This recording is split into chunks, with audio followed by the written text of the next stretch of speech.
guushaan Soomaaliya oo dhan macna gaar ah u leedahay qof walba oo jecel Soomaaliya iyo Soomaalinimada macna gaar ah u leedahay waxaan ku faraxsanahay inaan ka soo degnay caasimadeena magaaladii duqi magaalada soo dhow ciyaartooyda iyo wafdigii wasiirka iyo dhammaan cid walba oo waana ku faraxsanahay anagoo dhan inaan u ahaa aan la dabaaldegno shacabkeena galabtana waxaan rajaynaynaa insha Allah ciyaartooydan stadium Muqdisho inuu isugu yimaado la tuso niyad wanaag iyo shacabka Soomaaliya isugu garab taagan yahay waa mustaqbalkeena hadda waa 17 jir kaliya 6 bilood kadib waxay ciyaari doonaan ciyaaraha Afrika oo tanka awood badan afarta ugu horeysa waxay u soo bixi doonaan World Cup-ka marka waxaan rajaynaynaa insha Allah dardarta ay ku socdaan inuu Ilaahay guul u bedelo insha Allah Soomaaliya waxay uga dhigantaa waa markii ugu horeysay taariikhda Soomaaliya ay u qualify gareyso ciyaaraha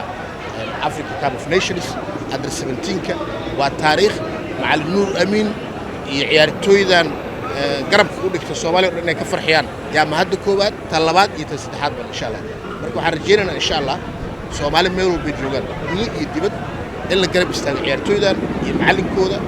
niyadda loo dhiso moral support la siiyo si kasta loo taageero insha Allah